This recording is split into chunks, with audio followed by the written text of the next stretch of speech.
Pendant que Sam Altman nous vend le rêve de l'IA qui va sauver l'humanité et qu'Elon Musk nous promet Mars, ils sont en train de préparer le plus gros hold-up financier de l'histoire moderne. Et ce n'est pas une métaphore. D'ici la fin de l'année, peut-être même avant l'automne, OpenAI, Anthropic et SpaceX vont ouvrir leurs portes au grand public.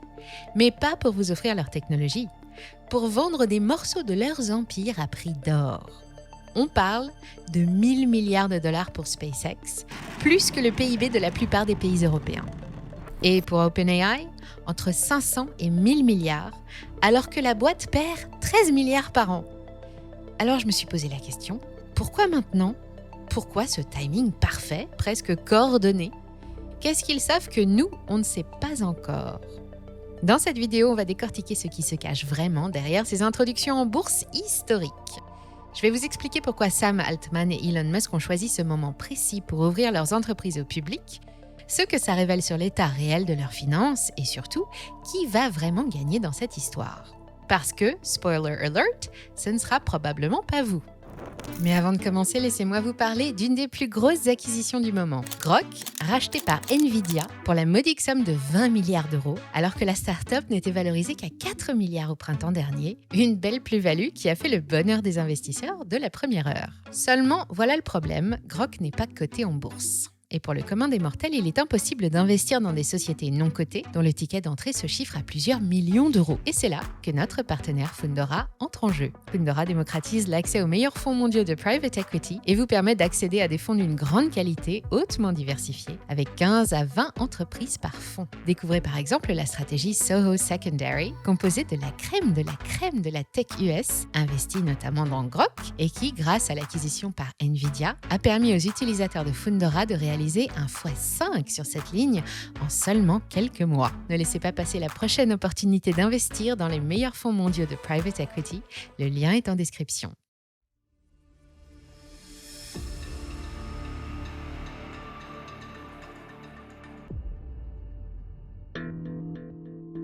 Et avant de parler milliards, on commence avec une parenthèse pédagogique. C'est quoi au juste une IPO ? C'est un Initial Public Offering, littéralement l'offre publique initiale, ce qui correspond chez nous à l'introduction d'une société en bourse. C'est le moment où elle quitte la sphère privée pour devenir une grande, où elle ouvre son capital au public. Quand vous voulez construire des fusées pour Mars, ou des serveurs qui consomment autant que des villes entières, vous avez besoin de beaucoup de cash. L'IPO évite le recours au crédit bancaire souvent cher, partiel et difficile à obtenir. Elles permettent aussi de donner une valeur réelle aux parts des fondateurs. Hier, votre action avait une simple valeur comptable, actif moins passif, sans tenir compte de son potentiel. Demain, elle vaudra ce que le marché en décidera. La société va alors découper son capital en millions de petits morceaux, les actions, et les vendre au public. Grâce à l'IPO, elle ne s'endette pas, elle s'associe avec des investisseurs et ensemble, ils se partagent les bénéfices. Mais le passage en bourse n'a pas que des avantages, elle change radicalement le quotidien. Une fois cotée, l'entreprise n'est plus chez elle. Elle doit publier ses comptes, expliquer ses échecs et répondre aux attentes trimestrielles des analystes. Néanmoins, quand tout se passe bien, elle récupère une montagne de cash pour financer sa croissance, en échange d'une part de ses futurs bénéfices. Et l'IPO, c'est aussi le moment parfait pour les fondateurs et les premiers investisseurs de se faire une sortie en or. Prenez Sam Altman. Sa participation dans OpenAI pourrait lui rapporter entre 10 et 50 milliards de dollars selon les estimations. Elon Musk détient environ 42% de SpaceX, soit potentiellement 400 à 500 milliards de dollars à la valorisation annoncée. C'est ça la vraie raison d'une IPO. Transformer du papier en cash sonnant et trébuchant. C'est le moment idéal pour les investisseurs institutionnels de récupérer leur mise de départ avec de gros bénéfices. Et justement, parlons du timing, parce que ce n'est pas un hasard si tout arrive maintenant. Au train où vont les choses en matière de technologie révolutionnaire, 2026 et 2027 s'annoncent déjà riches en événements. Les stars du moment s'appellent Anthropic et OpenAI, plus personne n'a d'autre nom à la bouche. Valorisation prévue, de 500 pour l'un à 1000 milliards de dollars pour l'autre. Ça chante. Mais quand on regarde sous le capot, il n'y a pas de quoi sauter de joie. L'activité d'OpenAI pèse 13 à 20 milliards de dollars selon les estimations, et elle en perd autant à côté. D'un modèle initial universel et gratuit, sa structure même a changé depuis son association avec la firme de Bill Gates, dont dépend une grande partie du chiffre d'affaires et des investissements. Autre comportement qui a attiré l'attention, dernièrement, le groupe s'est mis à acheter massivement toutes les puces disponibles sur le marché, des millions d'unités commandées chez Nvidia, AMD et Broadcom, comme s'il craignait une prochaine pénurie. Autre information sur le financement qui se compte en dizaines de milliards de dollars. Première hypothèse, OpenAI anticipe une pénurie mondiale dès le second semestre 2026. Deuxième hypothèse, encore plus explosive, le prochain modèle GPT-5 nécessiterait 10 à 15 fois plus de puissance de calcul que GPT-4. Pour l'entraîner, ils auraient besoin de fermes entières de GPU.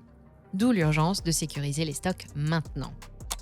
À côté, on a Anthropic, le challenger éthique, prévu lui aussi pour faire son entrée dans le grand bain à l'automne prochain s'il ne veut pas se faire distancer.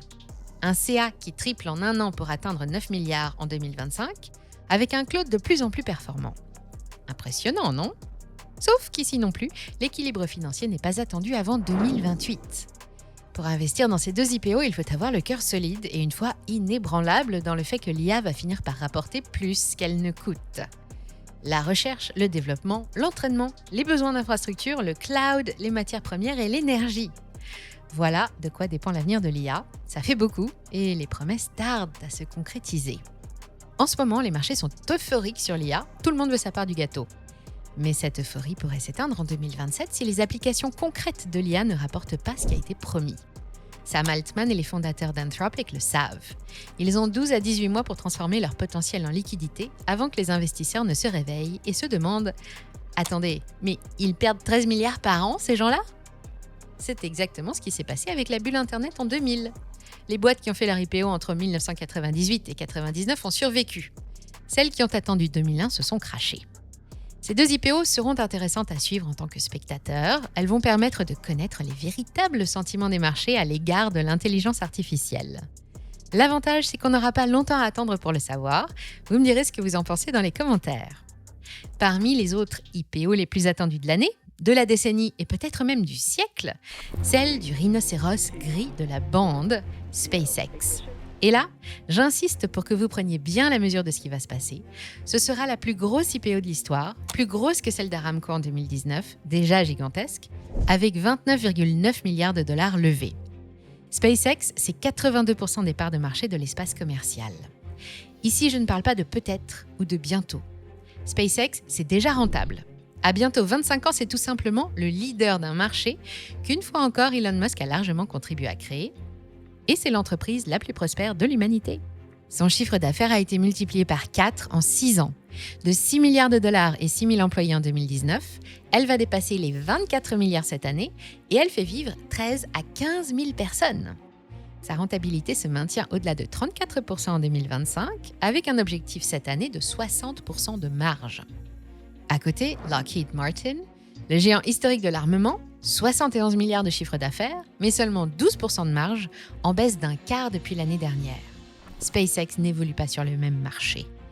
Ce marché, c'est celui du voyage spatial et celui de l'Internet partout dans le monde. Ses deux plus gros succès sont Starlink, 70% de ses revenus, qui connectent le monde entier à Internet, et ses fusées réutilisables qui ont fait chuter le prix du ticket pour l'espace. Starlink, c'est un des gros projets d'Elon pour 2031. Il lui reste 5 ans pour que la constellation soit terminée, 30 000 satellites qui devraient lui rapporter 100 milliards de dollars par an.